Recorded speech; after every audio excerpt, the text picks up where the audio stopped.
आज की इस क्लास में आप लोग देखेंगे कक्षा 10 का चैप्टर नंबर 4 द्विघात समीकरण। ठीक है, इसमें देखिए मैं जो है इसके पूरे प्रश्नावली को भी कराऊंगा, जो जो इस साल लगना है। ठीक है, जो जो कटा हुआ उसको नहीं कराऊंगा, और जो इस साल आने वाला है वही सब प्रश्नावली इस वीडियो में मैं कराऊंगा। ठीक है, और उसके बाद इम्पॉर्टेंट क्वेश्चन भी और बहुविकल्पीय क्वेश्चन भी आप लोग को जो जो चैप्टर में करवा दूंगा उस चैप्टर का पूरे इम्पॉर्टेंट क्वेश्चन, ऑब्जेक्टिव क्वेश्चन सभी करवाऊंगा। तो वीडियो को आप लोग पूरा देखना है, उसको नोट करना है और प्रैक्टिस करनी है। तो चलिए शुरू करते हैं।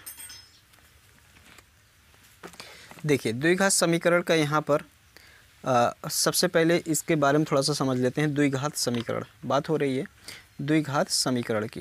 तो देखें, द्विघात समीकरण आप लोग सेकंड चैप्टर बहुपद से परिचित होंगे, जिसमें आपको बताया गया था कि रैखिक बहुपद, द्विघात बहुपद, त्रिघात बहुपद, इस तरीके से बताया गया था। तो वही शब्द यहाँ पर भी है, द्विघात। ठीक है, द्विघात मतलब एक ऐसा बहुपद जिसमें चर की अधिकतम घात कितनी होती है, 2 होती है, उसे हम लोग द्विघात बहुपद बोलते थे। यहाँ पर उसी द्विघात बहुपद को जब हम 0 के बराबर रख लेंगे तो वही कहलाएगा द्विघात समीकरण। जैसे द्विघात बहुपद का जो व्यापक रूप हुआ करता था वो हुआ करता था ax² + bx + c। ठीक है, ये हो। अब इसी को हम लोग 0 के बराबर ऐसे रख लेंगे। ठीक, तो ये क्या कहलाएगा, द्विघात समीकरण कहलाता है। तो ये है द्विघात समीकरण का व्यापक रूप। ठीक है, द्विघात समीकरण का व्यापक रूप। ठीक, अगर यही 0 ना होता तो क्या होता, द्विघात बहुपद होता। ये 0 लग गया तो द्विघात समीकरण होगा। तो द्विघात समीकरण का व्यापक रूप ये चीज़ हो गया। यहाँ पर कंडीशन ये है कि जो a है वो 0 के बराबर नहीं होना चाहिए, क्योंकि अगर a ही 0 के बराबर हो जाएगा तो ये द्विघात समीकरण नहीं बन पाएगा। द्विघात समीकरण का मतलब ये है, इसमें जो टर्म है और उसमें जो चर है, चर की घात 2 होनी चाहिए मैक्सिमम, तो वो द्विघात समीकरण होगा। ठीक, तो इतनी चीज़ें क्लियर हुई होंगी। अब हम यहाँ आगे बढ़ते हैं और प्रश्नावली 4.1 का क्वेश्चन कराते हैं। देखें, प्रश्नावली 4.1 का यहाँ पर फर्स्ट क्वेश्चन है, जांच कीजिए क्या निम्न द्विघात समीकरण है। तो क्वेश्चन आ जाता है इस तरीके से। ठीक है, तो हम बारी बारी से सभी क्वेश्चन करवाएंगे। देखें,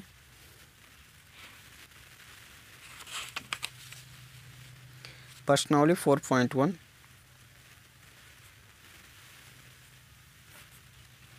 प्रश्नावली 4.1 का फर्स्ट क्वेश्चन है, जांच कीजिए कि क्या निम्न द्विघात समीकरण है। तो फर्स्ट क्वेश्चन यहाँ पर दिया गया, पहला x + 1 का होल स्क्वायर बराबर 2x - 3। ठीक है, इस क्वेश्चन को बताने से पहले मैं यहाँ पर कुछ नोट करके आप लोगों को ध्यान में रखना होगा, जो कि ये है a + b का होल स्क्वायर का फार्मूला। लगभग याद भी होगा, a² + b² + 2ab। ठीक, a - b का whole square a² + b² - 2ab, और a² - b² बराबर एक कोष्टक में a + b और दूसरे कोष्टक में a - b। तो ये फार्मूले जो हैं ध्यान में रखना है। इसके अलावा जो भी फार्मूला आता रहेगा मैं उसको बताता रहूँगा, लेकिन ये फार्मूले तो ध्यान में रखना ही है, तभी ये क्वेश्चन जान लीजिए आसानी से हो पाएगा। तो देखें, यहाँ x + 1 का होल स्क्वायर अर्थात a + b का होल स्क्वायर के फार्मूले के रूप का है, तो उसी पे हम लोग ब्रेक करेंगे। देखो, इसको लिखेंगे x² + 1 और प्लस यहाँ पर 2 × x × 1 हो जाएगा बराबर, इसका इसमें गुणा करेंगे तो 2x और -2 का 6 हो जाएगा, 2 × 6 x² + 1, और यहाँ पर देखिए क्या हो जाएगा, 2 का x में कराएंगे और 2x हो जाएगा और 1 का 1 ही हो जाएगा। तो 2x ऐसे 2x - 1। देखो, कोई भी चीज़ें जब बराबर के दोनों साइड होती है तो वो कट जाता है। ठीक है, तो 2x कट गया, तो यहाँ पर देखो क्या बचेगा, x² + 1 -6 इधर माइनस में है, इधर जाएगा प्लस में हो जाएगा 6 ऐसे बराबर 0। तो इस तरीके से जो हो जाएगा x² + 7। ठीक, तो ये हो गया। देखिए, यहाँ पर जो ये एक्स स्क्वायर प्लस 7 आया हुआ है, अगर इस समीकरण में देखें जो एक्स की अधिकतम घात है 2 है, तो जब भी एक्स की अधिकतम घात या चर की अधिकतम घात 2 होगी तो वो द्विघात समीकरण होगा। ठीक है, तो हम इसको लिख सकते हैं। यहाँ देखो, जब हमने इसका व्यापक रूप बताया था, कंडीशन ये है कि ये अगर जो b है वो 0 हो भी जाता है तो भी ये द्विघात समीकरण होगा। अगर c भी 0 हो जाता है तो भी द्विघात समीकरण होगा। लेकिन अगर एक्स स्क्वायर का गुणांक 0 हो जाता है, देखो a does not equal to 0, अगर हो जाता है तो ये द्विघात समीकरण नहीं होगा। ठीक है, अर्थात यहाँ पर थोड़ा जगह मैं बताता हूँ। जैसे एक्स स्क्वायर माइनस 7 ये द्विघात समीकरण है, एक्स स्क्वायर और प्लस 8x ऐसे है तो भी ये द्विघात समीकरण है। लेकिन अगर ऐसा है 7x प्लस 7 बराबर 0 तो ये द्विघात समीकरण नहीं है। तो ध्यान रखें, क्योंकि यहाँ एक्स स्क्वायर का टर्म ही नहीं है तो ये द्विघात समीकरण नहीं होगा। तो यहाँ पर हम देखो लिखेंगे, चूँकि चर की अधिकतम घात 2 है इसलिए यह द्विघात समीकरण है। ठीक है, ऐसे लिख देंगे। ठीक, यहाँ पर एक दूसरा शब्द लिखना ज़्यादा उचित रहेगा, ये कि यह ax स्क्वायर, हम इसको काट के या करके, देखो काफ़ी लोग इस तरीके से भी बताते हैं या, और यही चीज़ जो अब की बार मैं लिखा रहा हूँ ये लिखना ज़्यादा उचित रहेगा। हम लिखेंगे चूँकि यह द्विघात समीकरण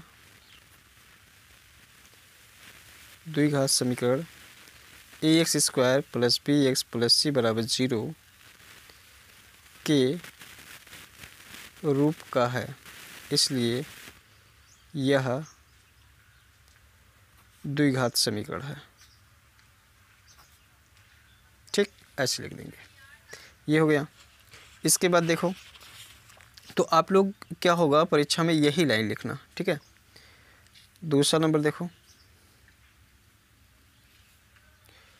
एक्स स्क्वायर माइनस 2x बराबर -2 3 माइनस एक्स। ठीक, ऐसा हो जाएगा। तो देखें, एक्स स्क्वायर माइनस 2x बराबर -2 का 3 में गुणा करेंगे तो -6 हो जाएगा, और ये माइनस माइनस प्लस हो जाएगा, और यहाँ हो जाएगा 2x। X square minus 2x, ये और ये इधर आएगा तो ये -2x, और ये इधर आएगा तो +6 हो जाएगा। तो एक्स स्क्वायर माइनस 4x और +6 बराबर 0। ध्यान से देखें, ये चूँकि यह द्विघात समीकरण ax square plus bx plus c बराबर 0 के रूप का है,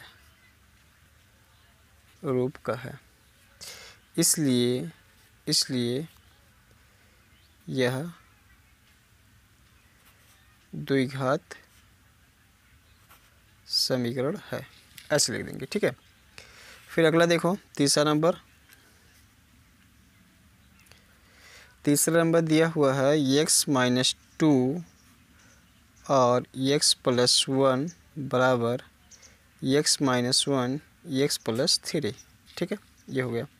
तो देखें, x का x में गुणा कराएंगे तो x स्क्वायर, x का 1 में गुणा कराएंगे तो x, -2 का 2x x में गुणा कराएंगे तो -2x, और यहाँ पर -2 हो जाएगा बराबर x का x में गुणा कराएंगे तो x स्क्वायर, और इसमें कराएंगे तो +3x, इसमें -1 का x में कराएंगे तो -x, और यहाँ पर हो जाएगा -3। तो इस तरीके से देखें, x स्क्वायर दोनों तरफ है तो ये कट जाएगा। ठीक है, यहाँ देखो x -2x, तो यहाँ पर ये -2 है, इसके गुणांक में 1 है तो यहाँ पर बचेगा -x, और यहाँ पर बचेगा -2, और बराबर 3x और -6 बचेगा 2x और -3 हो जाएगा।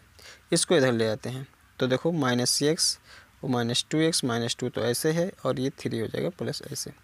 देखो -x और -2x -3x हो जाएगा, और यहाँ +1 हो जाएगा।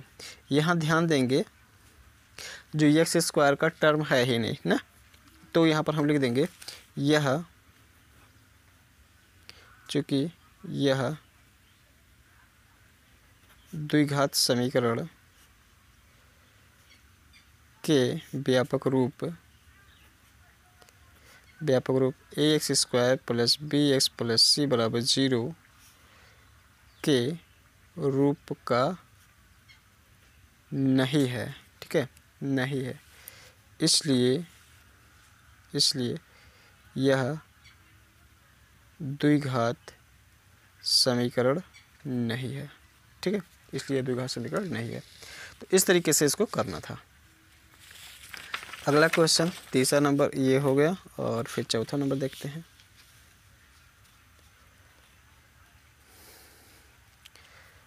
तो देखिए यहाँ पर दिया हुआ है 4th, x - 3 और 2x + 1 बराबर x और x + 5 ऐसे है, ठीक है। तो देखो x का 2x में गुणा कराएंगे तो ये हो जाएगा 2x², फिर x का 1 में गुणा कराएंगे तो x हो जाएगा, -3 का 2x में गुणा करेंगे तो यहाँ देखो माइनस का साइन लग जाएगा, और 3 दूना 6x ऐसे हो जाएगा, और -3 बराबर x का x में गुणा कराएंगे तो x² और +5x हो जाएगा, इसका इसमें गुणा कराएंगे तो 2x², यहाँ पर x है, यहाँ पर -6x है, तो यहाँ पर बचेगा -5x और -3 बराबर x² + 5x ऐसे हो गया। देखो फिर 2x² -5x, इसको इधर ले आओ तो माइनस हो जाएगा, x है, देखो इधर x² प्लस में, इधर आएगा तो माइनस हो जाएगा, और ये देखो +5x है, इधर आएगा तो -5x हो जाएगा, और -3 ऐसे ही रहने दो इसको बराबर 0, ठीक है, ये हो गया। इधर देखो 2x² और -x², तो ये बचेगा x², और यहाँ पर -5x हो जाएगा 10x, ठीक, और -3 बराबर 0, ठीक है। यहाँ पर ये चीज़ देख पा रहे होंगे आप लोग कि ये व्यापक समीकरण के रूप का है, ठीक है। हम लिखेंगे चूँकि यह द्विघात समीकरण ax² + bx + c = 0 के रूप का है, इसलिए यह द्विघात समीकरण है, ऐसे, ठीक, ये चीज़ हो गया। अगला देखें, 5वां नंबर देखें, दिया हुआ है 2x - 1 और x - 3 बराबर x + 5 और x - 1, ठीक है। तो इसका भी गुणा कराएंगे, 2x का x में गुणा कराएंगे तो 2x² हो जाएगा, 2x का -3 में गुणा करेंगे तो -6x हो गया, -1 का x में गुणा करेंगे तो -x हो जाएगा, -1 का -3 में तो माइनस का प्लस हो जाएगा, 1 का गुणा 3 में 3 हो जाएगा, इसमें गुणा कराएंगे तो x का x² हो जाएगा, फिर x का -1 में गुणा कराएंगे तो -x हो जाएगा, और यहाँ पर +5x हो जाएगा, और यहाँ पर हो जाएगा -5, ठीक है। तो देखें 2x² -6x -x ये जोड़ के हो जाएगा -7x + 3 बराबर x², और ये देखो -x और +5 है तो ये 5, और इसका गुणांक कितना है 1 है, -1, तो 5 में से 1 घट -1 निकल जाएगा तो 4 बचेगा, तो प्लस यहाँ बचेगा 4x और -5 ऐसे हो जाएगा, ठीक है। अब सबको इधर ले आएंगे तो 2x² -7x + 3 ऐसे ही, ये हो जाएगा -x², ये हो जाएगा -4x, और ये हो जाएगा प्लस और बराबर 0, सबको मैंने इधर ले आया, ठीक है। अब देखो 2x² और -x², तो कितना बचेगा बच्चों x², ठीक, -7x और -4x कितना बचेगा 11x, और यहाँ देखो 3 और यहाँ 5, तो कितना हो जाएगा 8 हो जाएगा, ऐसे। तो ये बताइए है कि नहीं है ना, तो यहाँ पर लिख देंगे कि ऐसे, यह द्विघात समीकरण ax² + bx + c = 0 के रूप का है। ठीक है, ऐसे आप लोग और बढ़िया बढ़िया राइटिंग बैठा के लिखिएगा। इसलिए यह द्विघात समीकरण है, द्विघात समीकरण है। ठीक है, ऐसे लिख देंगे। अगला देखें, ये पाँचवा हो गया। छठवां नंबर देखें, छठवां दिया हुआ है x square plus 3x plus 1 बराबर एक्स माइनस 2 का होल स्क्वायर। तो देखो ये क्या हो जाएगा, x square plus 3x plus 1 बराबर एक्स स्क्वायर प्लस, देखो एक्स माइनस 2 का होल स्क्वायर है इतना, तो इसका स्क्वायर a माइनस बी का होल स्क्वायर, तो फर्स्ट का स्क्वायर माइनस प्लस सेकंड का स्क्वायर, मतलब तो इसका कितना हो जाएगा, 4 हो जाएगा माइनस, तो ये हो जाएगा 2 गुणे एक्स और गुणे 2 हो जाएगा। तो x square plus 3x plus 1 बराबर x square plus 4 minus 4 x हो जाएगा, 2 दूना 4 एक्स हो जाएगा। अब देखो ये देखो एक्स स्क्वायर कट गया, तो ये देखो सबको इधर ले जाते हैं, तो 3x प्लस 1 ये हो जाएगा माइनस 4 और प्लस 4x हो जाएगा बराबर 0। ठीक, तो 3x और प्लस 4x कितना हो जाएगा, 7x हो जाएगा, और यहाँ देखो माइनस 3 हो जाएगा, 1 और माइनस 4 तो 3 हो जाएगा बराबर 0। तो ये देखो वो क्या ये द्विघात समीकरण है, नहीं है, क्यों, क्योंकि यहाँ पर x के घात पे 2 है ही नहीं, अर्थात यहाँ पर ये द्विघात समीकरण के व्यापक रूप के का है ही नहीं, इसलिए द्विघात समीकरण नहीं होगा। तो लिखेंगे यहाँ पर यह, चूँकि यह द्विघात समीकरण के व्यापक रूप ax square plus bx plus c बराबर 0 के रूप का नहीं है, इसलिए यह द्विघात समीकरण नहीं है। ठीक है, ऐसे लिख देंगे बस। अगला क्वेश्चन देखें, तो ये 6 नंबर हो गया। 7 नंबर देख लो। 7 नंबर है x प्लस 2 का whole cube 2x x square minus 1। ठीक है, ऐसे है। तो देखो ये वैसे ही देख लो, यहाँ पर कितना घात आ जाएगा, a प्लस बी का होल क्यूब। तो यहाँ पर एक फार्मूला है, मैं यहाँ पर बता दे रहा हूँ, खाली जगह है। a प्लस बी का होल क्यूब बराबर होता है a cube plus B cube plus 3ab और कोष्टक में a प्लस बी। एक अच्छा 8 में पढ़ाया जाता है, ये फार्मूले पे आपने क्वेश्चन लगाया होगा अगर ठीक से पढ़ा होगा तो। ठीक है, तो इस फार्मूले पे ही इसको ब्रेक करेंगे यहाँ पर। तो ये एक चीज़ यहाँ देख लो, चलो एक बार ब्रेक करके ही दिखा देते हैं। एक्स क्यूब और ये हो जाएगा 2 का क्यूब प्लस, इस वाले पेन से लिखता हूँ, प्लस चुका 3ab मतलब 3 गुणे एक्स गुणे 2 और कोष्टक में एक्स प्लस 2 ऐसे ही, और इसका गुणा कराएंगे तो 2x क्यूब हो जाएगा ऐसे, और यहाँ पर हो जाएगा माइनस 2x। ठीक, तो देखो एक्स क्यूब प्लस 8 और यहाँ देखो 3 दूना 6x और यहाँ पर हो जाएगा क्या 6x स्क्वायर और 6 दूना 12x हो जाएगा बराबर 2x क्यूब माइनस 2x। तो एक चीज़ देखो, चलिए पूरा सॉल्व करके ही बता देते हैं। इसको अब की बार इसको पूरी को इधर लेके आते हैं, तो इधर 0 करेंगे, 2x cube minus 2x minus x cube, ये पूरा इधर जा रहा है तो माइनस 8 और माइनस 6x स्क्वायर और माइनस 12x ऐसे हो गया। ठीक है, तो यहाँ पर जगह भी कम बचा हुआ है। देखें,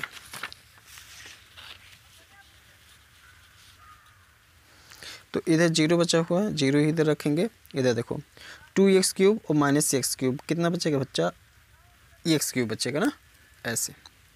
और यहाँ पर देखो माइनस 6x स्क्वायर, तो माइनस 6x स्क्वायर तो ऐसे रहेगा ही ऐसे, और क्या है माइनस 2x और माइनस 12x तो माइनस 14x हो जाएगा, और यहाँ पर बचेगा -8 इस तरीके से। तो यहाँ पर देख पा रहे होंगे इस समीकरण में जो x की घात है वो कितनी है, 3 हो गया है। अर्थात ये जो है समीकरण के व्यापक रूप, द्विघात समीकरण के व्यापक रूप का नहीं है। तो हम यहाँ पर लिखेंगे चूँकि यह द्विघात समीकरण के व्यापक रूप ax² + bx + c = 0 के रूप का नहीं है, रूप का नहीं है, इसलिए यह द्विघात समीकरण नहीं है। क्लियर है इतनी बातें? ठीक, अगला क्वेश्चन देखें। अगला है ये 8 नंबर में है। तो x³ और -4x² -x + 1 ऐसे है, और इधर जो है x - 2 का होल क्यूब है। ठीक है, तो ये भी a - b का होल क्यूब का एक फार्मूला होता है और उसी पे ही इसको हम लोग ब्रेक करेंगे। तो x³ -4x² -x + 1, तो ये हो जाएगा x³ और सॉरी यहाँ पर माइनस लगेगा क्योंकि ये माइनस का चीज़, तो माइनस लगेगा 2 का क्यूब -3 x × 2 और x - 2 ऐसे होता है। तो इधर वाले को अभी ऐसे ही रखो, x³ -4x² ऐसे हो गया, x³ और -8 हो जाएगा, 2 के घात पे 3 8 हो जाएगा, और यहाँ 2 3 6 हो जाएगा, 6x और x - 2 ऐसे, x³ -8 इसके अंदर गुणा हो जाएगा तो 6x² हो जाएगा, और प्लस हो जाएगा बच्चों 12x ऐसे। ठीक, x³ -4x² -x + 1, जो चीज़ें दोनों तरफ सेम रहती है वो कट जाती हैं, सबको इधर ले आते हैं, पक्षांतर कर लेते हैं। तो देखो क्या हो जाएगा, -4x² -x + 1 है, इधर आएगा तो 8 हो जाएगा, और ये भी 6x² और -12x।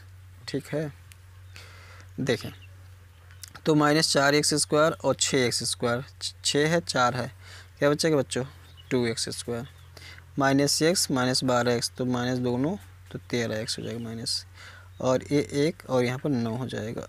ठीक है, ऐसे 1 और 8 9 हो गया। तो ये जो है ये द्विघात समीकरण के व्यापक रूप का है, तो इसको हम लिखेंगे चूँकि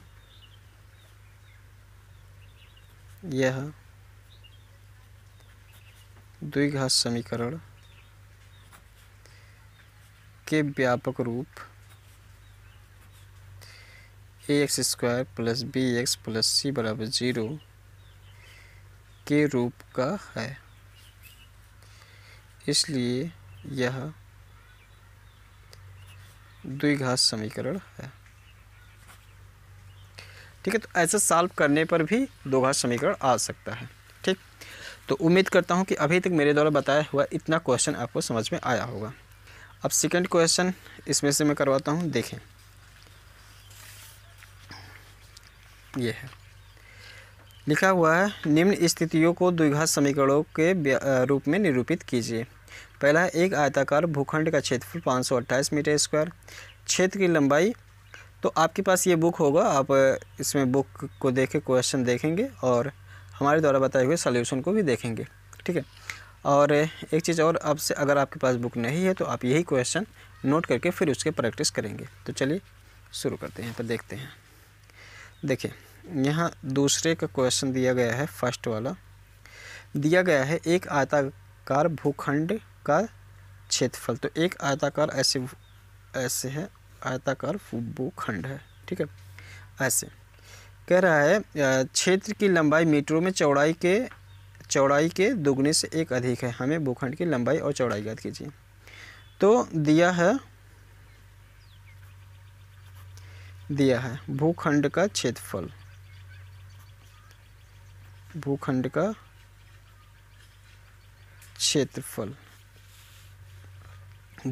क्षेत्रफल दिया हुआ है। जो कि दिया हुआ 528 मीटर स्क्वायर। ठीक, तो देखो हम यहाँ पर क्या करेंगे, हम लिखेंगे कि माना जो भूखंड की आयताकार भूखंड की जो चौड़ाई है वो x है। ठीक है, तो हम लिखेंगे माना, इसको नीले पेन से लिखेंगे, माना आयताकार भूखंड की चौड़ाई बराबर x मीटर तथा आयताकार भूखंड की लंबाई यहाँ पर लिख देंगे प्रश्नानुसार, क्योंकि इसमें कहा था प्रश्नानुसार। ये क्या हो जाएगा, ये इसमें दिया गया है कि 2 गुने चौड़ाई के 2 गुने से 1 अधिक है, या 2x + 1 ऐसे हो जाएगा। ठीक, ऐसे। फिर आगे देखें तो ये हो जाएगा। तो हम फिर लिखेंगे आयताकार भूखंड का क्षेत्रफल। यहाँ पर बच्चों ये आयताकार कर लेना, आयताकार, तब थोड़ा ठीक रहेगा।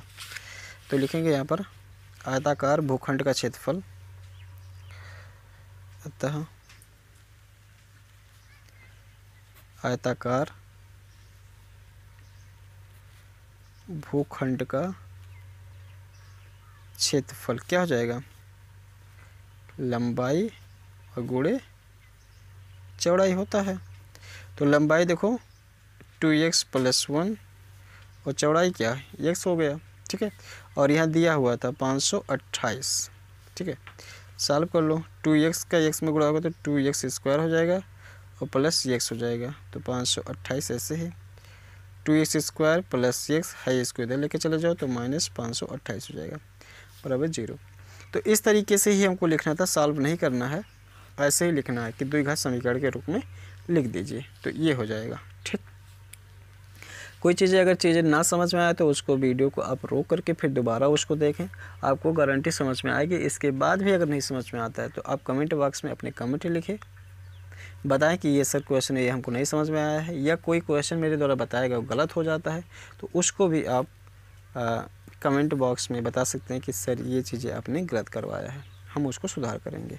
ठीक, तो अगला क्वेश्चन देखें, दिया गया है दूसरा नंबर, लिखा हुआ है 2 क्रमागत धनात्मक पूर्णांकों का गुणनफल 306 है, हमें पूर्णांकों को ज्ञात करना है। तो 2 क्रमागत धनात्मक पूर्णांक, तो हम मान लेंगे, माना 2 क्रमागत धन पूर्णांक x तथा x + 1 है। ठीक है, तो जैसा कह रहा था प्रश्नानुसार हम लिखेंगे, प्रश्नानुसार x और x + 1 का गुणनफल दिया गया है 306 ऐसे।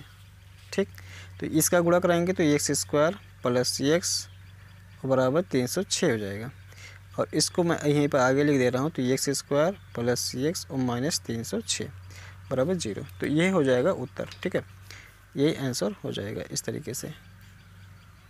ठीक, अगला देखते हैं, तीसरा नंबर क्वेश्चन है। तो तीसरा नंबर क्वेश्चन देखें, देखो लिखा हुआ है रोहन की माँ उससे 26 वर्ष बड़ी है, उनकी आयु वर्षों में का गुणनफल अब से 3 वर्ष पश्चात 360 हो जाएगी, हमें रोहन की वर्तमान आयु ज्ञात करनी है। तो रोहन की माँ उससे 26 वर्ष बड़ी, तो हम यहाँ पर मानेंगे, माना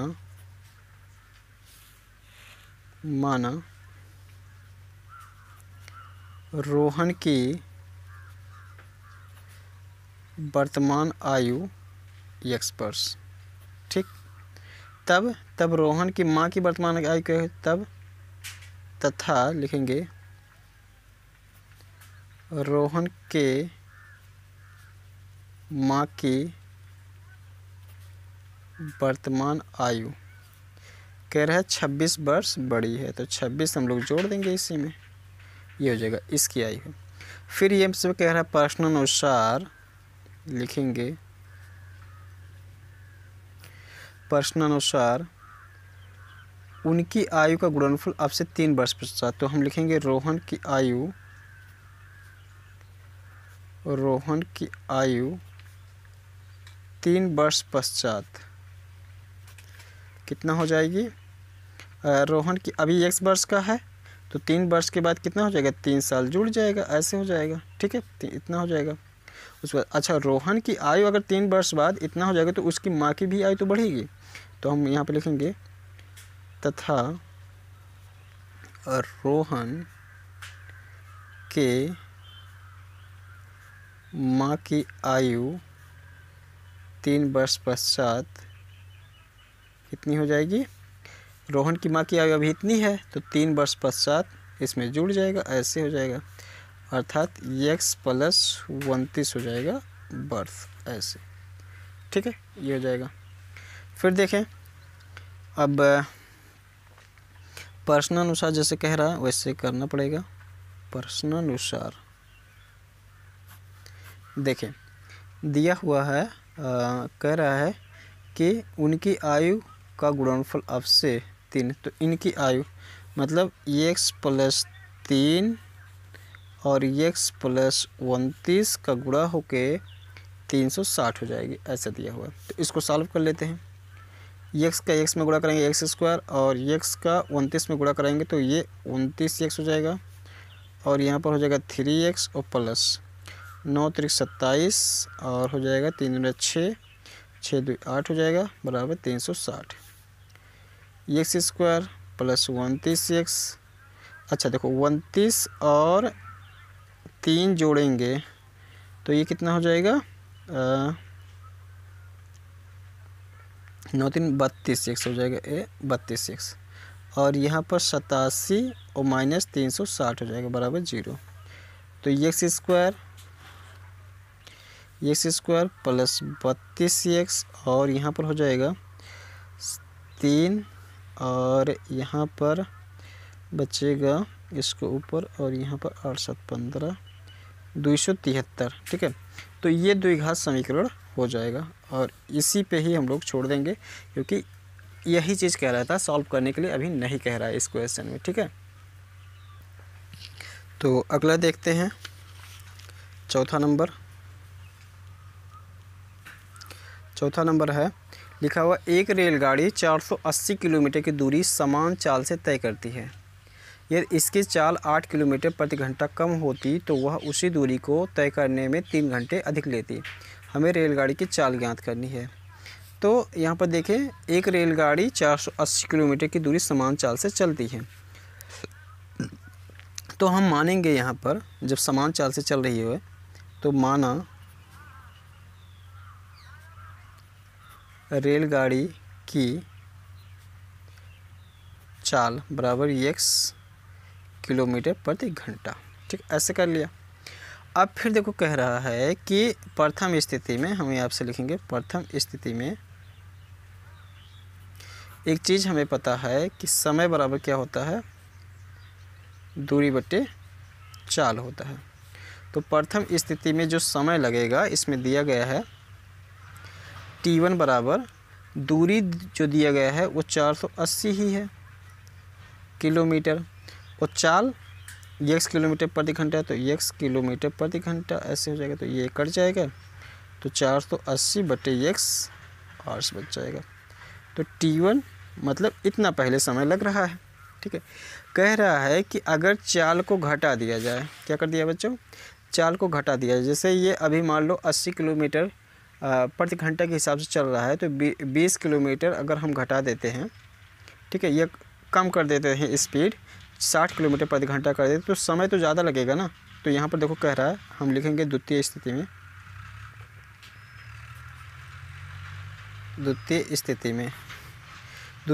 में टाइम कितना लगेगा, t2 बराबर हो जाएगा, दूरी तो उतना ही है, दूरी और चाल कितना है इसमें घटा दिया गया।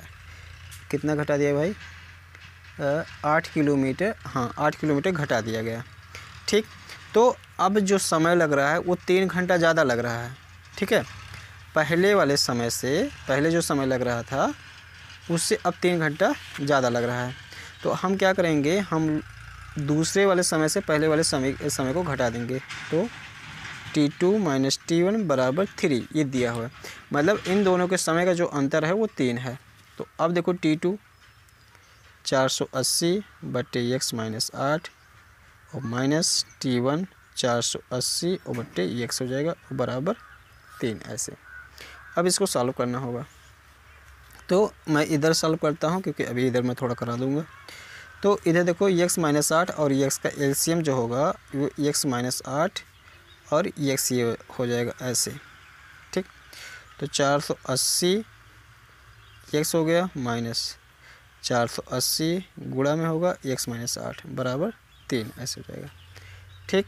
अब देखो 480x माइनस 480x प्लस हो जाएगा, इसका इसमें गुणा कराएंगे तो ये जो कि 0 और 8 × 64 के 4 हासिल 6, 8 × 32 और 32 में 6 जोड़ेंगे तो हो जाएगा 38 ऐसे।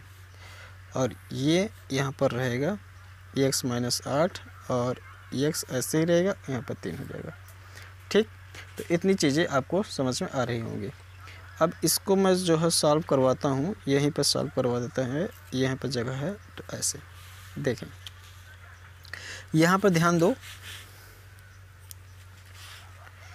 ये 480x 480x तो कट जाएगा, ठीक है। बचेगा 3840, 3840 लिखते हैं, 3840 और बट्टे जो बचेगा वो x माइनस 8 बचेगा बराबर 3 ऐसे हो जाएगा। तो 3840 को ऐसे लिखा, इसको इधर गुणा करा देंगे तो 3x हो जाएगा और x माइनस 8 ऐसे हो जाएगा, ठीक। इधर देखें, अच्छा देखो 3 इधर क्या है गुणा में है, इधर लाएंगे तो भाग हो जाएगा, मतलब ये 3 से काट देते हैं इसको। तो चलो एक ऐसे इधर बटे में हो जाएगा और x माइनस 8 ऐसे है। तो 3 से काटो, 3 एक 3 और 3 दूना 6, 3 8 24 अर्थात 1280। तो 1280 ये हो गया बराबर x का x में गुणा करा x स्क्वायर और माइनस 8x हो गया। तो यहाँ पर जो आंसर हो जाएगा x स्क्वायर माइनस 8x, इसको इधर लेके चले जाएंगे तो 1280 हो जाएगा बराबर 0। तो ये द्विघात समीकरण बन गया, ठीक है। इसी में ही इसको निरूपित करना था। तो मैंने प्रश्नावली 4.1 को पूरा कंप्लीट करा दिया है। उम्मीद है जल्द ही मैं इसको 1-2 दिन में इस पूरे या 3-4 दिन में जो भी लगेगा इस पूरे प्रश्नावली को ख़त्म करूँगा। इम्पॉर्टेंट क्वेश्चन, ऑब्जेक्टिव क्वेश्चन सभी बताया जाएगा, ठीक है। मतलब मैं जितना चैप्टर पढ़ा दूंगा उतना चैप्टर का फुल तरीके से तैयारी, जो कि बोर्ड एग्ज़ाम आप 2024 में ज़्यादा से ज़्यादा अंक उस चैप्टर से ले आ पाओगे।